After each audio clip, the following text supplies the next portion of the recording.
Bismillahirrahmanirrahim. Dear students, we are going to perform this practical in Environmental Chemistry course 302.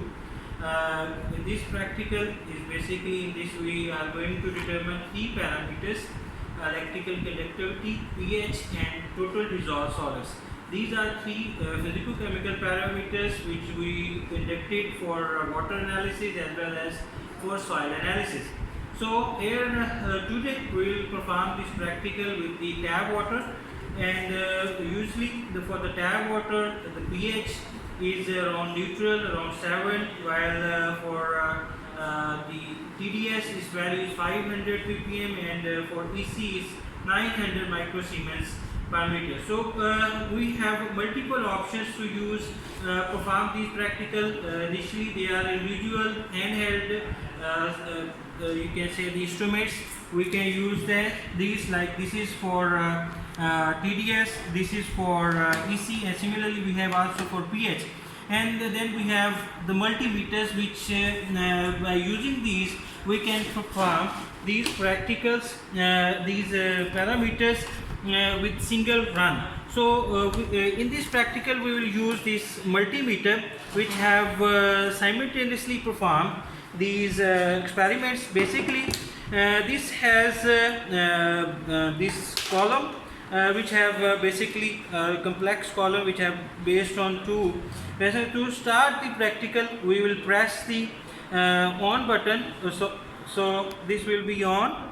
So before performing this practical we have to wash with the wash bottle, and then gently dry this and then we will place this in the water. So by placing, then we will press measure, so it will start measuring the readings.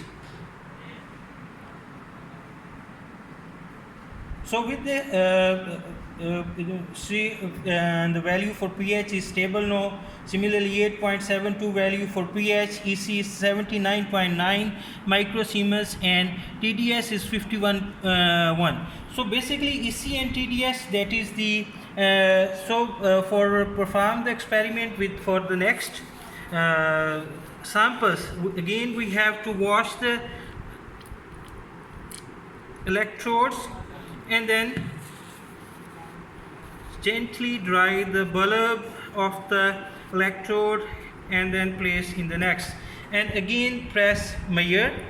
So with this you again it will start working and it will measure the values. So we actually as we know, the pH is indicator of the acidity and alkalinity, while the other two parameter EC and TDS, basically that gives the indication about the inorganic content in the water, which could be you can say the जो washing है उसको affect करते हैं, then they are also affect the other parameters. So basically that gives the indication about the inorganic contents of the water, or if we are going to with the soil. So repeating same we can repeat with the third one. And this experiment, before starting this experiment we didn't standardize this instrument, because this instrument doesn't need regular standardization in a month. We have to standardize, otherwise before starting the experiment we have to standardize this instrument with the three buffers, 4, 7 and 9.21. And similarly for EC we can use these 147 microsiemens, 1413. These are the standards which are provided with, but for this instrument we need we skip this step, because we usually don't need this regular in a month. Maybe we have to standardize this. So with this we end with this practical. Thank you for listening and watching.